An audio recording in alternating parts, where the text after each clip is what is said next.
Hello, everybody. Very excited to be here today with Maureen Pound from Global Teams. And we're going to be discussing how to build workplace culture with outsourced staff. And more importantly, what are the biggest mistakes? So Maureen, I'd love for you to introduce yourself and let us know a bit about you. Well, hello, everybody. I run a business called Global Teams, and we support business owners who are feeling quite overwhelmed with all the stuff that you have to do in small business. And we have a team in the Philippines who helps them. Another thing, I'm youngest of 9 children. And another thing about me is I've been a good leader in the past, but I've also been pretty crap on occasion as well. Thanks, Laura. I think we've all been there for sure. I can absolutely say that I have learned some hard lessons. And I guess I'd love for you to just explain a little bit how you got into this, because it's not so straightforward. It's not as if you woke up one morning and are like, I'm going to do this. So let us know all about it. Yes. Well, I was a business coach for 20 years. And I supported, hundreds of business owners, and it was a great life. Went into business with the amazing Carmen Williams, who's a scientist, and I'm a creative, and so we're a really interesting team. And we started helping lots of businesses, and we needed help ourselves with admin and putting ourselves out on LinkedIn, etc. And so we started to gather together this small team of awesome virtual assistants in the Philippines.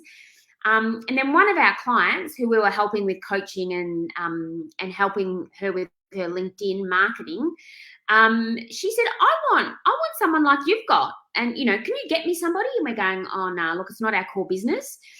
And then the next day she goes, no, have a look for me. And we go, okay. So we did, and then another client got wind of it, and they said, oh, could you get us someone too?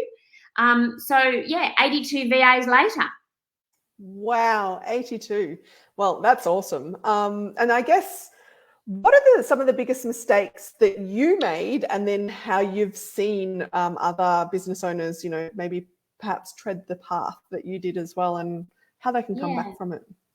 Sure. So one of the biggest mistakes I made, there's so many, was when I was a solo business person and I knew I needed help. I was using Infusionsoft, or Keep, which is a sales and marketing software, and I wanted an expert to help me. And there were 2 key things I did wrong with this experience.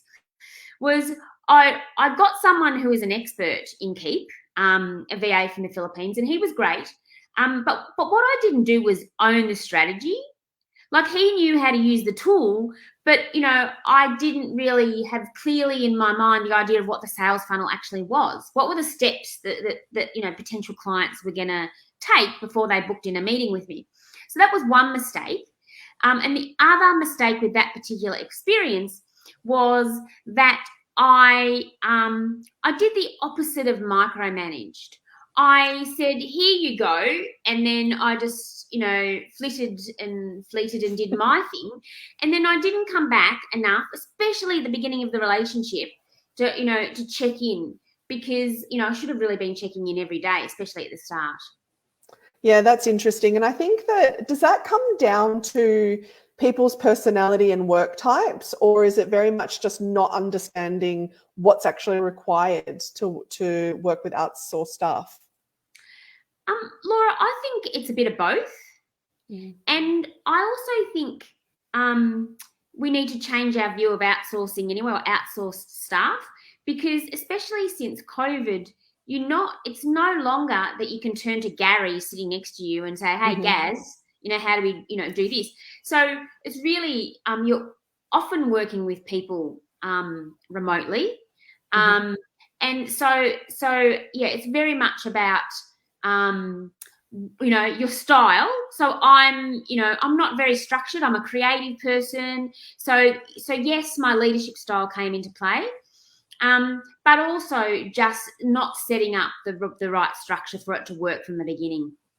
Okay, yeah, because I have to say that's definitely something that I've struggled with as well. And I have put systems in place that I thought would be the answers. And yet, I haven't made myself available, or I'm frustrated by the fact that the person just doesn't know what to do. So what would be your tips around that? Yeah, sure. So number one question is, do you know what to do? Do you, and not even do you know what to do? Do you know what the outcome is that you want from whatever they're going to be doing?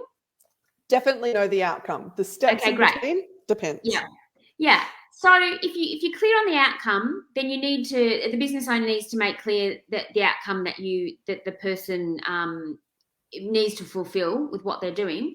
And then in the beginning, just give them a step-by-step process of how you would do it. So it's that really starting slowly and building. So just say, Laura, you wanted to do something like you wanted them to post on social media for you or edit some great content. And it sounds pretty straightforward, but you've got so much genius in your brain around how you actually want it done. What does posting on social media actually mean? Because it means so many different things to different people. How do you want it? What sort of content? What's the system around it? So I would say be really clear what the system is. Be really clear on the steps in the beginning, and as the person gets to know you and grow, then they'll get better and better at it. But I think that's the key. And the other part to that is often when people start, they go, "Oh, could you do some social media marketing for me? And can you check my email?" And it's too much at once. So really start slow and build. Okay, and so I've got some rebuttals or thoughts that I've heard from a number of different business owners, and have also admittedly been there myself, is that sounds really time consuming. Is that the case? It is time consuming in the beginning. That's why people don't do it, because it's all too hard in the beginning. Okay, so how long does that last for? Sorry. So what you can do, if you then decide, they're not going to do social media marketing. In fact, they're going to do LinkedIn. In fact, not even LinkedIn. They're going to, I'm going to share my target market on LinkedIn. I'm going to get them to connect with everyone in the target market on LinkedIn, 50 people a day. Okay. So it's almost like you start with a process in itself. Then you might say, when they get really good at it and you've fine-tuned it, could you please create a process for this? And then they're creating processes for the business along the way, and you would help them.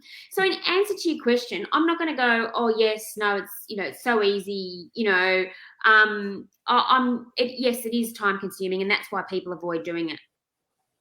But that's actually really refreshing, because the amount of people that I, hear have outsourced and successfully, according to them, and then they're like, oh, it really wasn't that hard. When in actual fact, what I have seen from working with smaller businesses in particular is that they leave it too long to hire someone.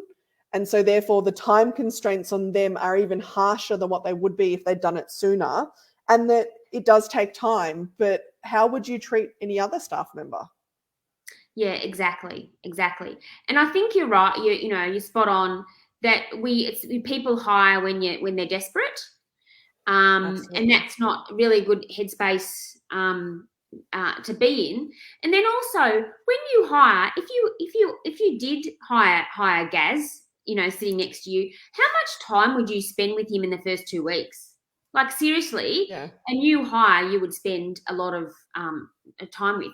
So for instance, and if people do already have, because some people hire virtual assistants in the Philippines or other help when they've already got some staff in Australia, and that can work really well. At the moment, we've just hired a new staff member in Australia who is shadowing somebody else. So we actually don't expect much output in the first couple of weeks, because you just wouldn't when someone starts. And yet people, when they're desperate, it's like, oh, I need help, I need this website up. Then they don't have the time, they don't have the headspace, and then it fails, and then they blame the person. Yeah, and there's quite a good connection here when it comes to earning money and retaining profits. And I'll explain that connection is that same thought process of I need it now, it needs to happen yesterday, and then when you have a launch that fails or you don't get the money that you want, you blame the person, the system, the whatever it is. And so I think if we can connect the two and see how aligned this is, that it might actually shift some of that mindset.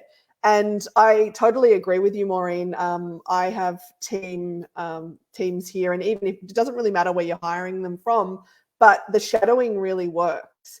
And one of the biggest mistakes that I've seen is that they dump stuff on a person and expect a unicorn. What have you got to say about that? Yes. The dumping's a really interesting one. We always want things off our plate and on somebody else's. So, all those, I feel like I'm a kid. There's veggies on the plate. I don't want them. I want to sneak them onto someone else's plate and I never want to see them again. So sometimes they're not dumped very well, which is part of the problem. So you're dumping this huge problem rather than, there's no structure around it or steps. Mm-hmm. In saying that, we've got somebody who manages our whole Facebook marketing, but he's been with us for a long time, and he's built up to that. So, it can happen eventually. But also the unicorn, I think this is a really interesting one. A virtual assistant is just a staff member. So the way I like to get my head around it is to give the person a title. So if I was hiring in Australia, am I hiring a social media marketing person? Am I hiring a web developer? Am I hiring a graphic designer, a video editor? Whatever it is, you'd give them a title. Mm-hmm. And they would have expectations. They probably have a job description around what their role is. And I'm not saying to necessarily put a job description together, a bit archaic, but if often people want a unicorn because they want all those things put together into the one person, and some things you just shit at. I am not good, at learning new software. I can get my head into it, but it would take me 10 times longer than anyone else. Yeah, and I think that's right. Yeah, that's absolutely the case. I also found that for me, it was my lack of understanding around what something meant. So the example I'll use is marketing. Marketing's this really broad, I guess, umbrella in business, and it's very easy to go, I need a marketing person or a marketing assistant or whatever, and then where does that line stop and start? And I think that was definitely something that I see happen over and over and over again. And so what would your recommendation be for people who are like, well, there's this big thing that I need, where do I start? Yeah. So what we usually do with people is have like an extensive hour-long conversation and try and nut out, because there's two things here as well. There's what do you need right here for this big rock that's right in front of you. You're releasing your book. You need, need publicity for it or whatever it is.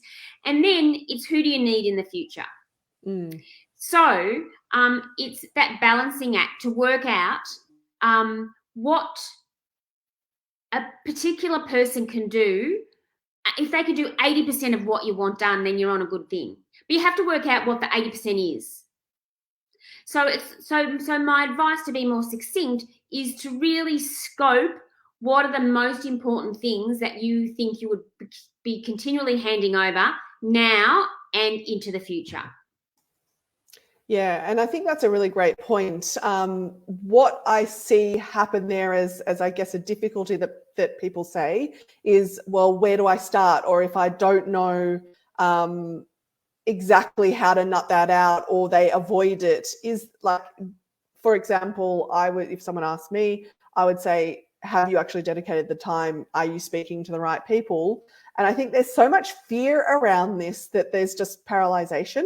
So what could a person do to get started around this so that it doesn't feel like this really big, massive thing that they're just like, oh, how long is a piece of string? Yeah. So there's two ways I think is you can get the help of an expert like us. If you're doing it on your own, what I would do is sit down and think about what's on your plate at the moment. What is it there in your business that you do repetitively? And should you be doing that? Are you the best person in your business to be doing that thing? Yeah, that's so true. So if you just think, like, let's get into some examples. So I today I had your thing in my calendar, but I wasn't sure of some details around it. So I have a personal assistant, Jonathan. I said, can you track down the email, make sure I've got the link, and confirm the time for me. So I just did that this morning, and I asked him to do a few more things. So I didn't have to check my email. I haven't checked my email. I didn't check it until 11 o'clock or something. Whereas most people get up in the morning and they do it first thing and then get caught up in everything. So that's just an example of a key thing that doesn't sound like it's much work for you to trawl through your email and organise it all, but it does, because you have to multi-switch all the time. So it's really thinking of those things. All these people out there, I'm sure people who work with you, Laura, who might always know that they need to do more social media marketing and do it really sporadically. Absolutely, without a doubt. And there's no system to it. And then they're wasting their time.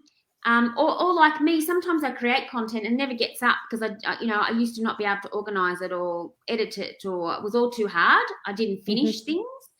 So that's what I do. If you're confused about where to start, sit down and think of those things that are easy to that would be pretty easy to hand over to someone else, things that you're repetitively doing that are taking away from you working strategically in your business. Yeah, and I think that's key, is that we get bogged down in the rabbit holes rather than looking at like the strategy, the vision, what is the big picture for us in our business. The next biggest question I get is, okay, so you've hired someone, it's going well. How can you create a culture within your business if you've got, people that are outsourced, in another country as well as within your country and that sort of thing? How can it be inclusive and what can be done there? I love this space because people are people, and we want to all belong to the tribe. We want to be appreciated, and it's so much. People, number one, have a real fear around money, that staff are always going to ask for more money. You deal with your kids asking for stuff. You deal in your life with people asking. Sometimes you can say yes and sometimes you can say no. So I think you put that aside. But there's, create that sense of community. And a good way to do that is to have that 5-minute catch up every day, especially in the beginning. When I speak to my accounts person every Monday morning, I'll always ask how her weekend was. And it sounds like the simplest thing, but people often don't show an interest in the person. Yeah, I love just having a little chat around what's going on, and you learn stuff. And she told me yesterday her husband's just started a new business, and it's really interesting, and we build that connection. Another thing we do is we have a team meeting every second Friday with our immediate team, and then the alternate Fridays we have with the larger team. But last Friday, Carmen and I came up with this idea where we said, the point of this meeting is not for announcements. We've got tools to give announcements. It's about connection. So we said, I want you to get into teams of 2 and you run the meeting for half an hour, so whoever's turn it is. And then they came up with ideas of what to do. And I said, you can play a game, you can do whatever, all over Zoom. So last week on Friday, the 2 people who organised it had us, we all had to sing a line from a song without laughing. It sounds ridiculous, but it's a bit of fun. They're the ones organising the Christmas party. We are having a Christmas party, which even if you've got staff in Australia and you're remote, I still think you should have some sort of Christmas party, even if it's virtual. Mm-hmm. We do things like if they want time off, they just apply. Like, it's the little things that you can do. There is the great resignation happening at the moment as well because of COVID, where people are just saying, no, I'm not putting up with less than good conditions. And they've done a lot of research around it, and it is, people want lifestyle and they want connection. So if you can provide those things, then it works really well.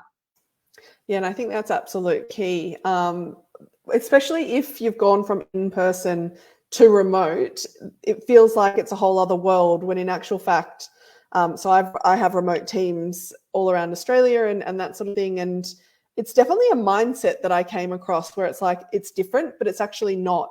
And it's really interesting and actually quite fun, I found, to be able to just come up with different ways to do things. And like the little milestones, like, a birthday's coming up, or they've been with you for the year, or, they've said something in a previous conversation, and then you can, bring it up in a different way and all of that, which you would do if you were in an office environment anyway. And then Yeah, I there's love like this the birthday disconnect. one. Yeah. The birthday one, Sheila, who's over in the Philippines, part of the team, she organised the birthday cake. And they take a photo of themselves with the cake. It's just a little thing. If you can't do it in person, you can do it online. They can still celebrate. Absolutely. Yeah. That's so interesting. And I think there's such a big thought process around culture when in actual fact, as you've just said, bringing it back to connection and community, you can't really go wrong. If someone was scared of what that might look like, what would your recommendation be? My recommendation is 2 words: be kind. Yep. So, just say you might not have a big team, you mightn't be able to afford to give them a birthday cake or whatever it is, but be really kind. And what can you do? What can you do? You can let them feel connected, let them feel heard, because people want to contribute and they want to learn and grow in the workplace as well. So you can do those things that aren't too overwhelming. Give people some autonomy, some choice. So yes, I want a spreadsheet, but it's up to you how you put it together. Love that. What do you think? And you're actually asking for their feedback instead of being a dictator. So I think all those things are really important as well. Yeah, absolutely. And I think what you've just said then, where you've said you want a spreadsheet, but there is the freedom of, expression and how they get to that outcome, which I think a lot of the time where there's so many different, ways of getting to the same outcome, and we know our way and we think that's how it's going to be done. When you actually let that go, that person feels completely involved and takes responsibility and feels like they're totally part of the team. So I thank you so much for saying that. Yeah. I think I totally agree. And a lot of people don't do it. Sometimes we get clients where we just go, we don't think we're a good fit. Your behaviour's mean. Yeah. There's no trust there. There's no trust as well. So, you can do really small things that have a big impact. Yeah, no, I love that. So to recap on everything that we've said today, the biggest mistakes we've seen are that people dump and don't think about the first step or the steps involved in that. The idea of the unicorn, which I absolutely loved your take on that. And, the culture is not as scary as what we're led to believe when you can just be kind. I'm a true believer, and Profit First Professionals, Australia and New Zealand, we totally believe that if you are feeling stuck, then you should get an expert and a professional to help you. So how could people get in contact with you, Maureen, or be able to get some more information, to get the help so that they can start growing their teams? Yep, sure. So if you want to go to globalteams.com.au, there's lots of resources there. I've written a book called What a VA Can Do for You. And I thought I'll do a 10-pager. And I started being a 2-pager. Anyway, I think it's a 30 or 40-pager anyway. But it's quite well structured. It's broken up into various pieces. So if you go to the website, I reckon download that before talking to us. Awesome. Because then because it might not be right for you right now. You just might need to get someone from Fiverr to finish off this thing that you're doing right now, rather than getting a full-time or a part-time staff member. But if you go, I'm ready, especially for 2022. I've unleashed the beast, I'm ready to go for it, you can also go onto the website and book in a time with Carmen, and that'll go straight into her diary. You can have a chat. And I say with her, because she's better at it than me. So be thinking about who's better in the business. I hate all the minutiae of the detail and, that sort of stuff. I'm the big thinker, creative person. So, so she can have a chat, and the first chat's about 15 minutes, and just go, and she'll probably 50% of the time she'll sort of just point you in another direction. And then sometimes we might be a good fit, and we take it from there. Fantastic. We do have a question in the comments. 2 people in business, one naturally social, other introverted. This is quite a contrast. Any suggestions in this context? I am a big believer in being yourself and giving people the space to be that. So I don't expect Carmen to be outgoing and extroverted. What we do, though, is what Carmen likes is she likes formulas. So so that doesn't mean that she can never be in a social situation, even though she doesn't particularly like it. But she'll just go, how do I do this? And then I'll say, well, step 1, step 2, step 2, and then she just turns it into a little formula. So I think it's celebrate your strengths, because together you can create amazing stuff. But also sometimes you've got to bend a little bit. And find ways of working together really well. And I think some formulas and guidelines are a good idea. Beautiful. And that's so true. And thank you so much for answering that question. We have put in the comments the link to the Global Teams website, as well as the where you can get the book, Maureen's book, about what a VA can do for you. And yeah, I could continue this conversation forever. But I understand that you're a busy woman, and so I'd like to say thank you so much for spending some time with us. And I can see we've got a number of different comments where people said that it's very, very helpful. So thank you so much. I know this is always a conversation that's going on in business, and just hearing the realities and how we can make this work is so helpful. So thank you so much. Thanks, Laura. It was fun. Awesome. We'll catch you next time. Bye.